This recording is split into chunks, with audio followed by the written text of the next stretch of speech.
All right, controlling the action in the cage is Larry Carter, our ringside doctor, Brian Heaston. Here we go, first to three, let's get it on. All right, our third man in the cage is Big LC. Shaquan Oliver with a little blitzing, straight left. My card lists them as 5'9" and 5'10", but it looks like there's a bigger height disparity. He was the same height as me, and I'm 6'1", so. Talking about Shaquan Oliver? Yes. Yeah. Yeah, they got him listed as 5'10". That's not correct. He's much taller.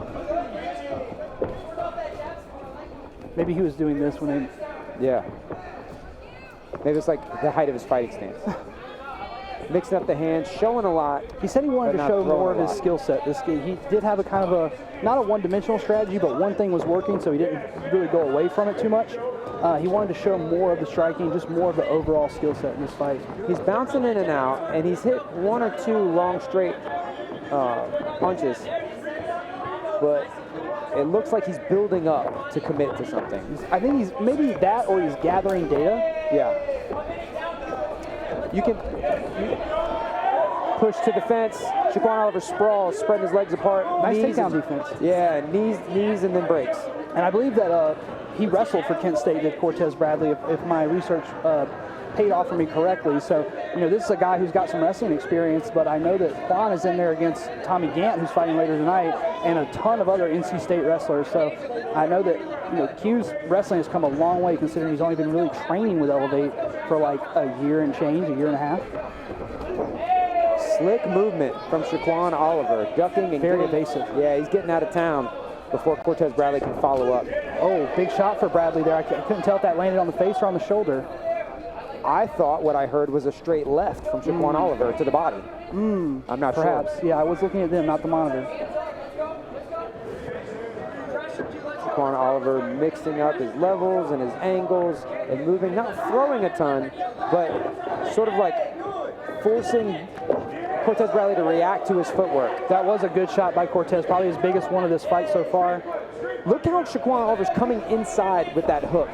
He's changing his levels and coming up and inside the arc of Bradley's punches. Shaquan Oliver grinning as Bradley comes up with air again. It's been a very even round, though. At a certain point, it's like we have to make an impact and do something that can win us this round, because so far that overhand's been the most pivotal moment. Head kick, kind of an accidental head kick, but Larry Carter's been asleep at the wheel on those all night, so you don't have to worry about those. That was a kick to the face, which in North Carolina is not legal in MMA. Yeah, I called him Kent. Cortez did duck off to the side there. It wasn't necessarily dialed in up top. Stiff, doubled up jab from Cortez Bradley forces Shaquan Oliver back onto his heels. Inside low kick disrupts the balance and timing of Shaquan Oliver. Shaquan Oliver has a kind face. Kind eye. Yeah, he looks like a man I would trust. We go to the replay here. A trustworthy individual. Yeah, he looks like I would let him borrow my lawnmower. There's nothing disearnest looking about him. Look at that. That's a kick straight to the dome. The ref said, I'll allow it. Ref's given a lot of leeway here tonight. One ref in particular, yes.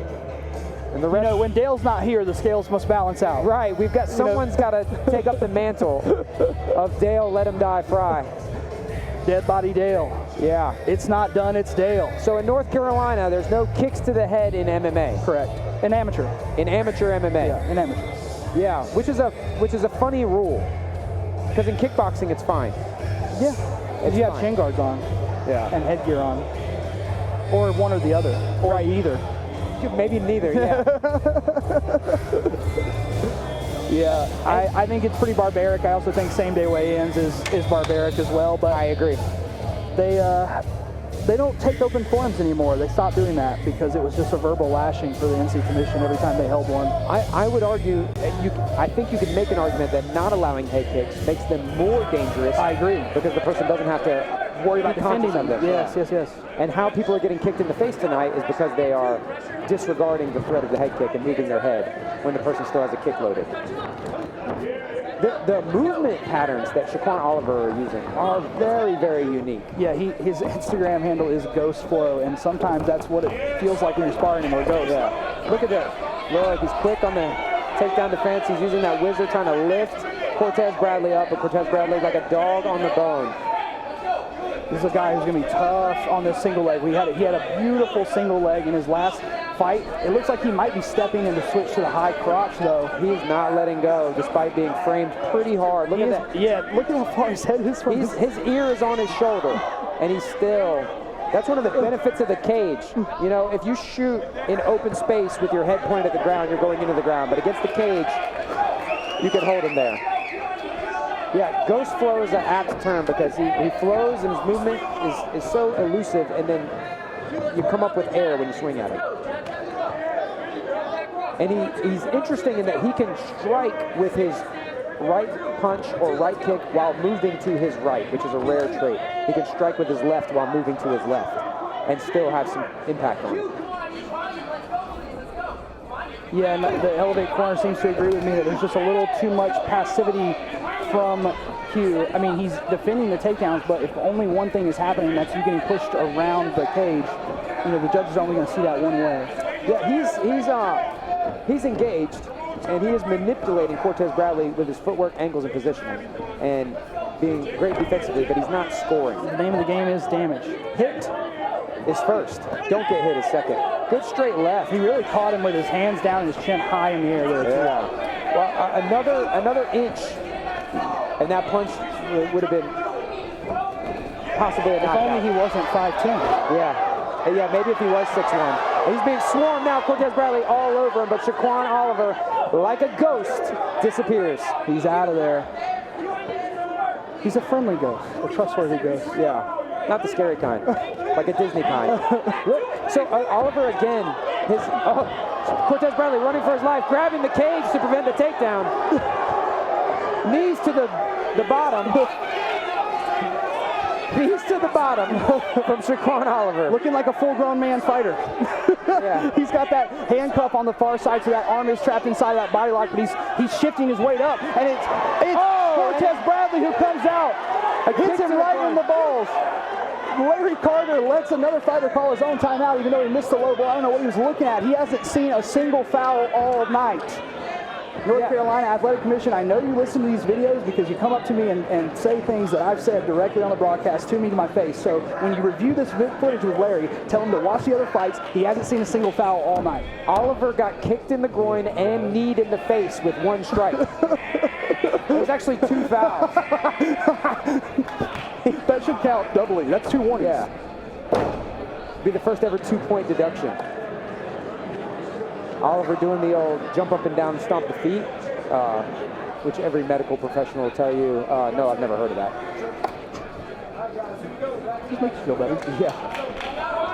Now, it's Shaquan Oliver with a little less pep in his step, blitzing with that right. Now more offense.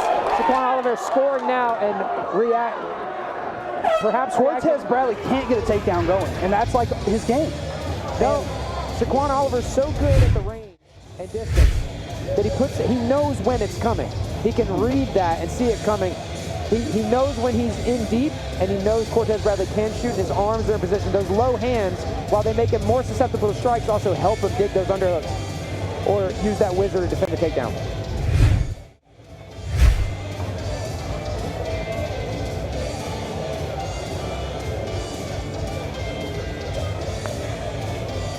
So the stratagem from Team Rock has shown to be slightly one-dimensional. It's got to be the wrestling or we can't get it done. And so far, even though Q's on paper the much less credentialed wrestler, he's done the right things defensively. So the coach from Team Rock, I believe, is calling for a level change to fake the takedown and then rip the body. He's showing him a level change and then doing this, kind of shoe shine the punches. I believe he's telling him, because Q is dropping to defend takedowns. Third and final. If Cortez Bradley shows a takedown or changes levels and then comes up top with punch combinations, because Oliver has defended every takedown expertly. The hook kick? Something like that. That definitely landed hard. He eats a kick to the face. The ref saw that one. Hey, it's the first foul that Larry caught all night. It only had to be extremely blatant. Oliver pointed it out for him. Shaquan Oliver pointed out that he did it.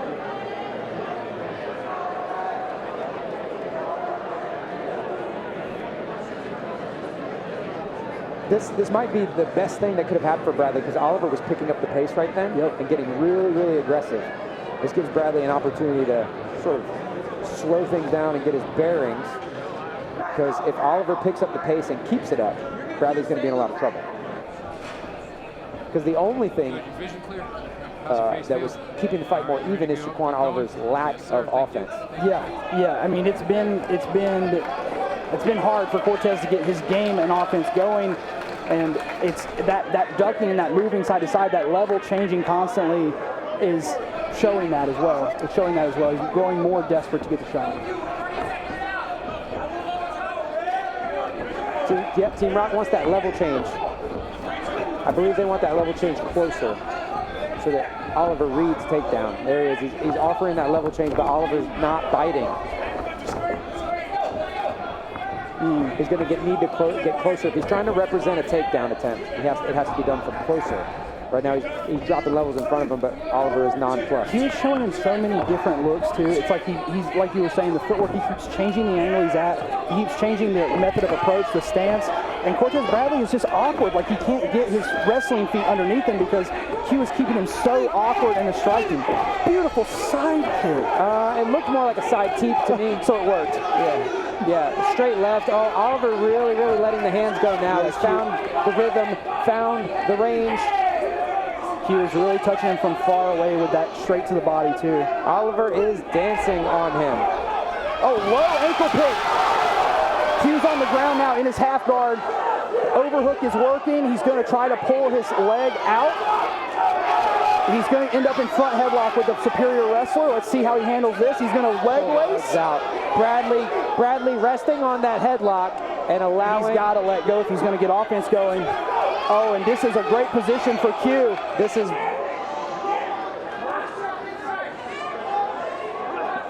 He's got that leg lace. He doesn't have a triangle, but he does have that leg that is inside, completely laced, and he's sitting on it. Yeah, it's up off the ground. Bradley can't. He's basically being knee barred by himself, you know, like. And they're saying that they want him to finish here. They're saying that you need to get a better position to strike for. And now Q's fully in the mount, and he's really on the back here. And he's flattened out Cortez Bradley. He's taking the back with 38 seconds left. Cortez Bradley. He's got inside wrist control, which I know Cody Malte loves.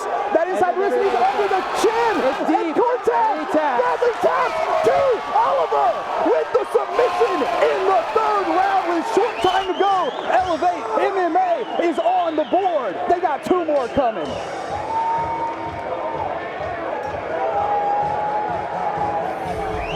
We saw such a striking battle. I forgot about grappling. It was a striking battle the entire fight. He was elusive. He stayed very elusive, and he didn't enter into a wrestling scenario with a wrestler until the wrestler was dog tired and beaten. And then you introduce the grappling. Beautiful work on display from Q. Bradley tried for a takedown so many times, and maybe it's as if he also forgot about the grappling. Yeah. Fighters to the center of the cage.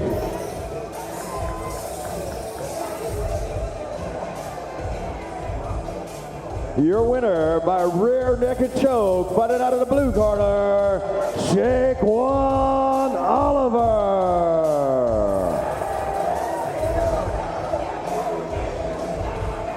Deep in on that rear naked from the jump. He went straight in. Yeah.